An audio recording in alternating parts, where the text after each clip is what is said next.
Welcome to my channel one vision MBBS. आज का हमारा टॉपिक है थ्रोम्बोसाइटोपेनिया।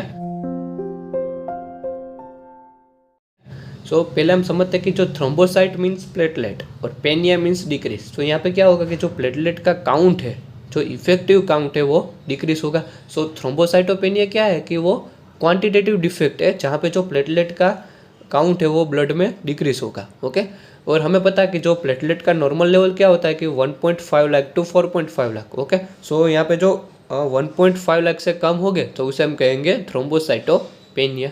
ओके, और प्लेटलेट का मेन फंक्शन क्या होता है कि जो ब्लड कोएगुलेशन करना। ओके, और यहाँ पे जो प्लेटलेट का काउंट कम होगा और यहाँ पे जो क्वांटिटेटिव डिफेक्ट होगी थ्रोम्बोसाइटोपेनिया में, तो यहाँ पे ब्लड कोएगुलेशन नहीं होगा। इसकी वजह से जो यहाँ पे जो फर्स्ट क्लिनिकल मैनिफेस्टेशन होगी वो क्या होगी कि एबनॉर्मल ब्लीडिंग। ओके, और यहाँ पे जो इंजरी के बाद जो ब्लीडिंग हो, जो रुकनी चाहिए वो रुकेगी नहीं। जो यहाँ पे जो ब्लीडिंग टाइम होगा वो भी ज़्यादा होगा। ओके, यहाँ पे मैंने लिखा है कि thrombocytopenia is a quantitative defect, यहाँ पे जो नॉर्मल लेवल से जो 1.5 लाख होना चाहिए उससे यहाँ पे प्लेटलेट का काउंट डिक्रीज होगा, तो उसे हम कहेंगे थ्रोम्बोसाइटोपेनिया। और उसकी जो फर्स्ट मैनिफेस्टेशन होगी वो क्या होगी कि abnormal bleeding. Okay, in the form of mucosal haemorrhage, cutaneous purpura, और यहाँ पे जो ट्रॉमा के बाद जो ब्लीडिंग होगी वो प्रोलॉन्ग्ड होगी। ओके, तो यहाँ पे मैंने लिखा है कि prolonged bleeding after the trauma.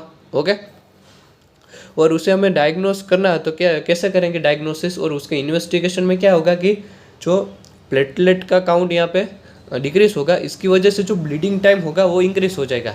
और तो पहले हम समझते हैं कि जो ब्लीडिंग टाइम होता है वो क्या होता है कि जो bleeding time means time taken for the bleeding to stop. Okay, जो ब्लीडिंग स्टॉप होने में जो टाइम लगता है उसे हम कहते हैं ब्लीडिंग टाइम।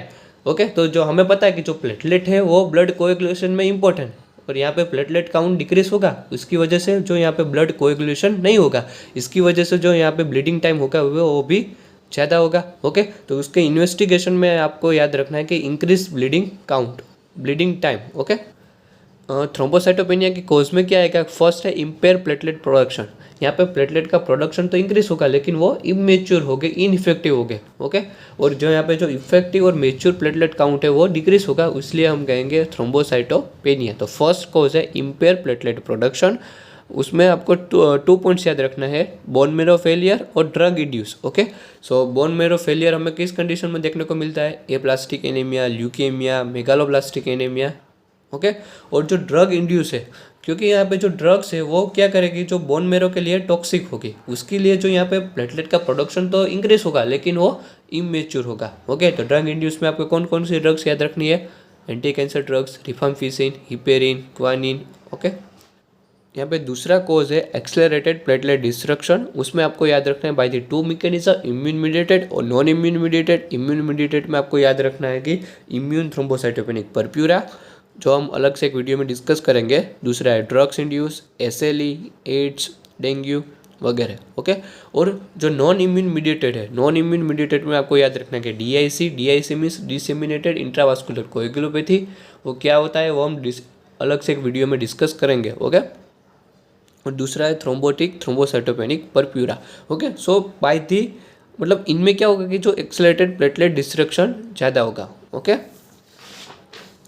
तीसरा कोज है स्प्लेनिक सिक्वेस्ट्रेशन। प्लेनिक सिक्वेस्ट्रेशन का मतलब होता है कि जो थ्रोम्बोसाइट है वो स्प्लेन में फंस जाएंगे, स्प्लीनिंग में जो स्प्लीन होगा उसमें फंस जाएंगे, इसकी वजह से जो थ्रोम्बोसाइट है उसका डिस्ट्रक्शन ज़्यादा होगा। ओके, उसका एग्जांपल है स्प्लिनोमेगाली। स्प्लिनोमेगाली में क्या होता है कि जो स्प्लीन का साइज इंक्रीज हो जाता है, इसकी वजह से जो थ्रोम्बोसाइट है वो स्प्लीन में फंस जाते हैं, उसकी वजह से उसका डिस्ट्रक्शन ज़्यादा होता है। फोर्थ है डाइल्यूशन लॉस। उसमें क्या होता है कि जो मैसिव ब्लड ट्रांसफ्यूजन के कॉम्प्लिकेशन है उसमें जो इफेक्टिव प्लेटलेट हैं वो डिक्रीज होता है, क्योंकि यहाँ पे जो ब्लड ट्रांसफ्यूजन होता है बहुत ज़्यादा होता है इसकी वजह से। ओके, और फिफ्थ है इनहेरिटेड कोज। उसमें आपको याद रखना है मैक्रो थ्रोम्बोसाइटोपेनिया। ओके, तो ये हो गया थ्रोम्बोसाइटोपेनिया के बारे में।